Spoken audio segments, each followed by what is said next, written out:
디모데전서 1장 1절부터 11절까지 말씀을 제가 한 절 여러분들과 같이 교독합니다. 1절을 제가 먼저 읽습니다. 우리 구주 하나님과 우리의 소망이신 그리스도 예수의 명령을 따라 그리스도 예수의 사도된 바울은 믿음 안에서 참 아들 된 디모데에게 편지하노니 하나님 아버지와 그리스도 예수 우리 주께로부터 은혜와 긍휼과 평강이 내게 있을지어다. 내가 마게도냐로 갈 때 너를 권하여 에베소에 머물라 한 것은 어떤 사람들을 명하여 다른 교훈을 가르치지 말며 신하와 끝없는 족보에 몰두하지 말게 하려 함이라. 이런 것은 믿음 안에 있는 하나님의 경륜을 이룸보다 도리어 변론을 내는 것이라. 이 교훈의 목적은 청결한 마음과 선한 양심과 거짓이 없는 믿음에서 나오는 사랑이거늘 사람들이 이에서 벗어나 헛된 말에 빠져 율법의 선생이 되려 하나 자기가 말하는 것이나 자기가 확증하는 것도 깨닫지 못하는도다. 그러나 율법은 사람이 그것을 적법하게만 쓰면 선한 것임을 우리는 아노라.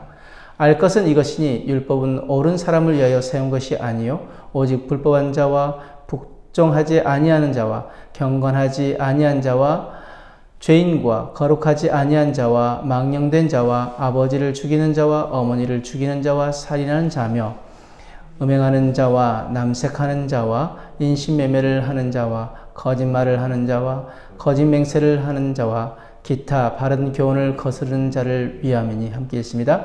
이 교훈은 내게 맡기신 복되신 하나님의 영광의 복음을 따름이니라. 아멘.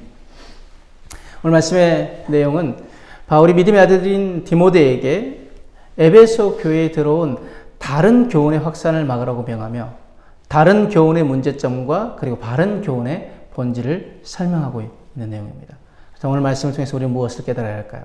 먼저 1절 2절 말씀 보면은 하나님은 우리를 죄와 사망에서 구원하여 새롭고 영원한 생명을 주신 구주이십니다. 예수님은 다시 오셔서 공평과 정의의 하나님 나라를 세우시며 우리의 구원을 완성하실 우리의 소망이십니다.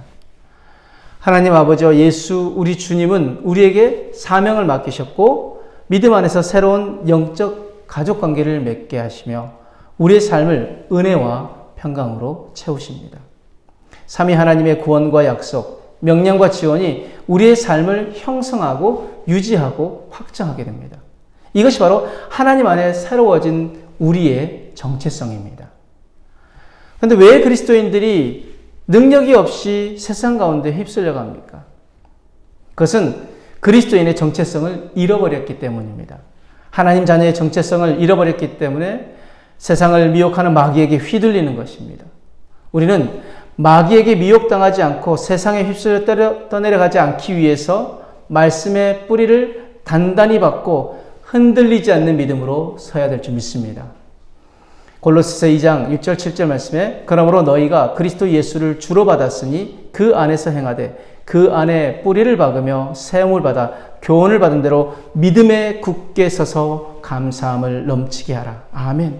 우리가 예수 그리스도를 우리의 주로 받았으니 그 안에서 행하되 즉 우리 주님의 말씀 안에서 행해야 합니다. 그 믿음 안에서 행하고 우리의 말씀 안에 뿌리를 깊이 박고 세움받아 교훈받은 대로 주님 주신 그 말씀대로 믿음에 굳게 서서 우리의 매일 삶 속에서 그 믿음을 행하며 나아가야 되고 감사함을 넘치게 하는 삶이 되어야 그것이 바로 그리스도인의 삶이라는 것입니다. 에베소서 6장 11절에 13절 말씀에 그렇다면 우리가 어떻게 세상 가운데 요동치 않고 우리가 우리의 믿음을 지키며 믿음의 뿌리를 단단히 내릴 수 있을까요? 바로 에베소 6장 11절 13절은 이렇게 말씀합니다. 마귀의 관계를 능히 대적하기 위하여 하나님의 전신갑주를 입으라.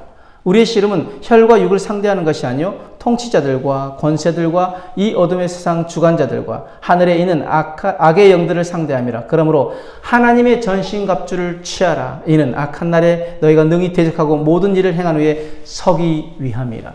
우리가 바로 서기 위해서 하나님의 전신갑주를 입으라, 취하라고 말씀하십니다. 하나님의 전신갑주는 무엇입니까? 진리의 허리띠, 의의 호심경, 평안의 복음의 신, 그리고 믿음의 방패, 구원의 투구, 성령의 금, 즉 말씀을 가지라고 말씀하십니다.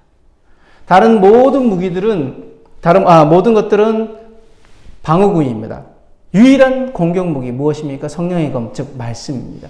우리가 말씀으로 우리가 바로 서야 우리가 사단을 대적할 수 있고, 말씀으로 바로 서야 우리가 믿음이 흔들리지 않고 하나님이 행하시는 대로, 하나님이 행하라, 우리에게 말씀하시는 대로, 하나님이 이끄신 대로 우리가 나아갈 수 있고 그 말씀 안에 설 수 있다는 것입니다.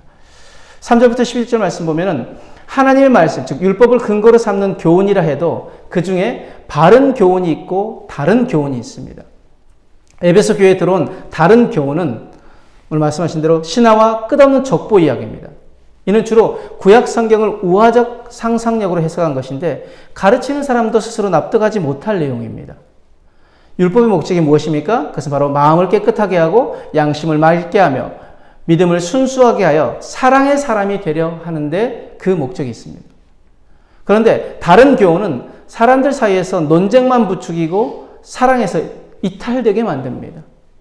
그래서 바울은 이 다른 교훈을 망령되고 허탄한 신화라고 이야기했고, 또 디모데후서 4장 4절에는 진리를 떠난 허탄한 이야기, 그리고 디도서 1장 14절에 유대인의 허탄한 이야기라고도 부릅니다.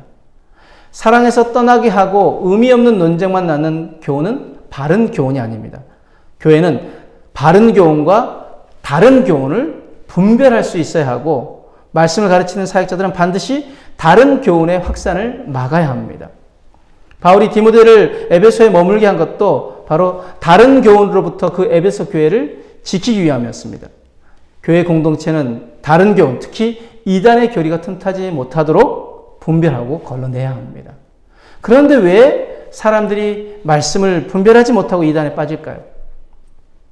그것은 하나님의 말씀을 자기가 듣고 싶은 것만 듣기 원함 때문이고, 하나님의 말씀을 듣고 읽고 묵상함으로 깨닫는 훈련이 안 되었는데도 쉽게 그것을 알고자 하는 욕심 때문입니다. 우리 대부분이 공부를 싫어합니다. 특별히 공부를 좋아하는 사람들도 있겠죠. 그런데 대부분이 공부를 싫어합니다. 그래서 성경 공부도 공부라 생각해서 그런지 잘 하려고 하지 않습니다. 그런데 아이들도 교육과 개인적인 공부를 통해서 점점 더 깊고 높은 지식을 알고 그 다음에 그 지식을 습득할 수 있습니다. 알아가는 것이죠. 마찬가지로 말씀 훈련, 그리고 즉 듣고 읽고 묵상하는 그 훈련과 성경 공부를 통해서 하나님의 말씀을 바로 알고 성경의 더 깊은 지식들을 이해할 수 있으며 예수 그리스도를 아는 지식에서 자라갈 수 있습니다. 그런데 성경 공부할 때 중요한 것, 무료 성경 공부로 미혹하는 신천지나 그리고 검증되지 않는 유튜버들에게 넘어가지 마시기 바랍니다. 유튜버 보다 보면 막 혹하는 말씀들이 되게 많습니다. 검증되지 않는 그런 유튜버들에게 넘어가지 마시고, 성경을 반드시 섬기는 교회 목회자들에게 요청하시거나, 그것이 어렵다면 성경을 가르치는 검증된 전문적인 연구기관을, 그 기관들의 도움을 받으시기 바랍니다. 제가 강사로 있는 디모데 성경연구원도 전문적인 연구기관이고, 또 에스라 성경연구원 같은 더 전문적인 연구기관들도 있습니다. 그런 검증된 성경의 전문적인 연구기관의 도움을 받으시면 됩니다. 오늘 이 말씀을 통해서 또 우리가 알아야 하는 건 무엇입니까? 이 말씀에 베드로후서 3장 16절 18절 말씀은 또 그 모든 편지에도 이런 일에 관하여 말하였을 때 그 중에 알기 어려운 것이 더러 있으니 무식한 자들과 굳세지 못한 자들이 다른 성경과 같이 그것을 억지로 풀다가 스스로 멸망에 이르느니라. 그러므로 사랑하는 자들아, 너희가 이것을 미리 알았은즉 우법한 자들의 미혹에 이끌려 너희가 굳센 데서 떨어질까 삼가하라. 오직 우리 주 곧 구주 예수 그리스도의 은혜와 그를 아는 지식에서 자라가라. 아멘. 영광이 이제와 영원한 날까지 그에게 있을지어다. 우리가 힘써야 할 것은 무엇입니까? 우리 구주 예수 그리스도의 은혜와 그를 아는 지식에서 자라가는 것. 자라가기 위해서는 우리가 무엇 해야 합니까? 아까 말씀드렸죠? 개인적인 훈련, 말씀 훈련, 즉 듣고 읽고 묵상하는 훈련뿐만 아니라 성경 공부를 통하여서 우리가 말씀을 더 깊이 이해하고 그 말씀을 제대로 깨닫고 깨달아진 말씀을 아는 것으로 끝난다면 그것은 아무런 우리에게 유익이 되지 않습니다. 깨달았다면 그 말씀을 삶으로 살아내기 위해서 몸부림쳐야 합니다. 말씀의 단 한 절이라도 우리가 살아내기에 몸부림친다면 그 말씀은 능력이 되어질 것이고, 그 말씀은 우리의 삶을, 우리의 가정을, 우리의 교회를 온전히 믿음의 반석 위에 든든히 세워가고 또 믿음의 뿌리를 단단히 내려서 그 어떤 바람에도 그 어떤 풍랑에도 우리가 흔들리지 않는 그런 믿음의 삶, 믿음의 가정, 믿음의 자녀들, 믿음의 교회가 될 줄 믿습니다. 오늘도 그렇게 그 말씀 안에 단단히 뿌리 내려서 그리스도 아는 지식에 자라가는 저와 여러분들의 삶이 되어지길 주님으로 축복합니다. 아멘. 기도하겠습니다. 사랑과 은혜 하나님 감사합니다.